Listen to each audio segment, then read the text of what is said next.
Sziasztok! Sok szeretettel üdvözlök mindenkit. Hát előkészültem itt mindenfélével, nem is fér a kamerába minden, de majd sorba mutatom. Gondoltam, hogy veszek egy jó kis karajt, egy kicsit zsírosabb, mint ahogy látjátok. Amit tudtam, leszettem róla, ami engem zavart, de igazából mi nem vagyunk ez a nagyon mindent leszedek a húsról, tehát szeretjük, ha egy kicsit zsíros, ha egy kicsit olyan igazi. Babpüré 350 g, pontosan lemértem, és van hozzá chili. Aki nem szeretne chilit, az ne tegyen bele. Na most, ha akarod, főzöd a babot, ha akarod, akkor konzerveset veszel.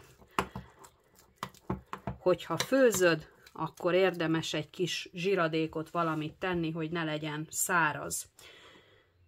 Lila hagyma, finom, lepirított, lesütött, füstölt szalonnán, hát olyan illata van, hogy elmondani nem tudom, és akkor mutatnám sorba a dolgokat. Először is a húsinkat én már kikloffoltam, ketté vágtam, besózom, beborsozom.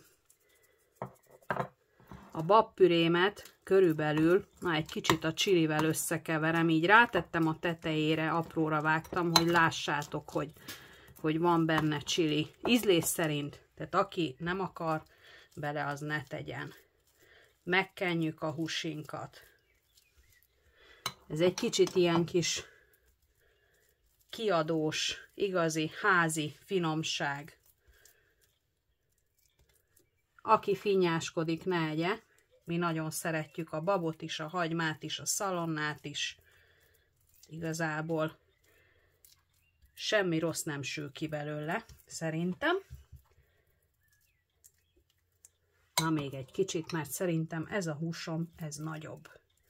Rákenjük a jó kis csilis babot. Mehet rá a hagyma. Lila hagyma, füstölt szalonnán, párolva. Ihaj, olyan illata van, gyerekek.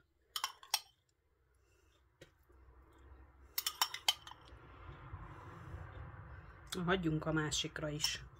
Azért nem olyan pici az a húsi. Elkenegetem, eligazítom rajta. És feltekerem. Na most ennél nagyobb deszkám nincs, úgyhogy megpróbálok ügyes lenni. Na, menjen az a tekerés.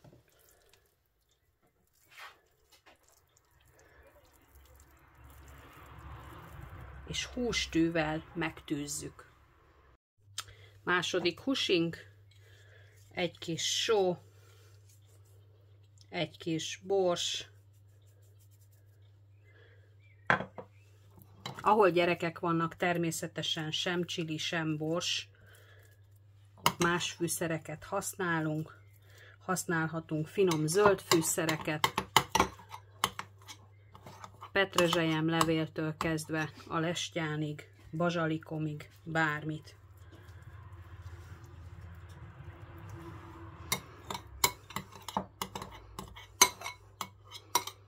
Nagyon finom ez a babpüré.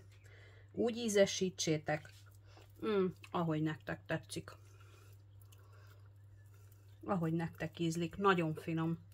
Aki szereti a babot, annak biztos ízleni fog.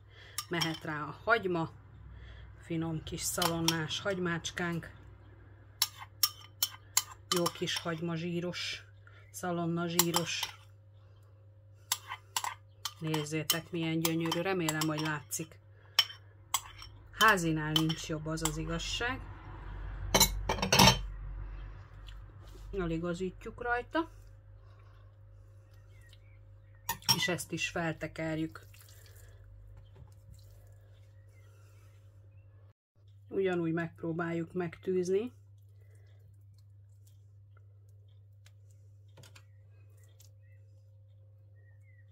Biztosra szoktam menni, hogy nehogy nekem itt a végén szétessen, de szerintem ez így jó. És lehet is őket panírozni. Jó nagy tányért válasszatok, óvatosan beleforgatjuk a lisztbe, a tojásba, majd a zsemlemorzsába. Tepsibe tesszük, előmelegítjük a sütőt legalább 180 fokra, és szépen kisütjük. Meg szoktam kenni egy kis olvasztott zsírral.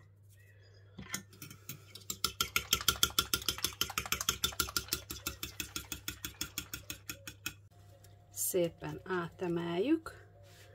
Kétszer forgattam meg a tojásban, biztos, ami biztos, és kétszer a prézliben. Most pedig betesszük a tepsibe. És mehet a másik is a tepsibe, és most már nem marad más, mint hogy lekenem zsírral. Na most én ezeket a maradékokat össze szoktam keverni, kis gombócot, vagy esetleg gyúrok belőle egy kenyérkét, és beteszem közzé. A sütőm már készen van, még gyorsan olvasztottam zsírt, amivel ugye megcsorgatjuk, megkenegetjük. Ettől lesz a húsunk jó szaftos. Hogyha sütőben készítünk bármilyen rántott húst, ami ugye zsemlemorzsás, akkor szaftos csak akkor lesz, hogyha jól bekenjük olvasztott zsírral. Nem olajjal, ugye az olaj, az sütés után ugye az egy toxikus anyag, úgyhogy az nem egészséges. A brit tudósok is kimutatták, csak viccelek, egyébként tényleg jobb a zsír. Legalábbis én úgy gondolom, hogy jobb, de kenje mindenki, amivel akarja igazából. Ízre is nekünk jobban ízlik. Kicsit följebb húzom a papírt. Ugye itt vannak a kis gombóckáim, azokat is megkenem. Nyilván azokat majd hamarabb fogom kivenni, mint a húst. Ugye a húsnak sokkal több idő kell. Ne sajnáljátok, legyen jó, szaftos a húsunk. Betesszük a sütőbe, és készre sütjük.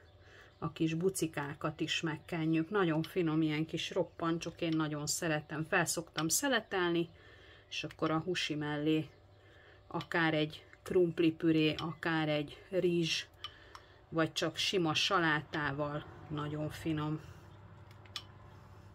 Hát akkor süssük készre 180 fokon. Készen is lettünk, jó másfél óra kell neki, mire átsül. Közben ugye locsolgassuk egy kicsit ezt a panírt, hogy legyen finom, jó, ropogós, klasszul átsülve.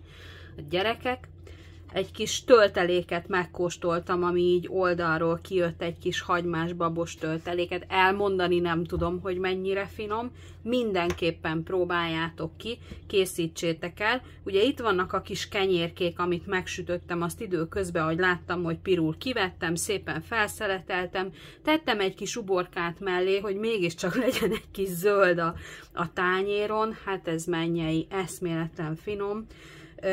Egy kis vicces, a párom erre csak azt mondja, hogy palóci fingatós, ugye benne van a jó kis babos hagymás töltelék. Készítsétek el, próbáljátok ki, írjátok meg, hogy milyen lett, remélem, hogy aki szereti a babot, az elkészíti és meg is írja. Sziasztok, süssünk, főzzünk együtt legközelebb is!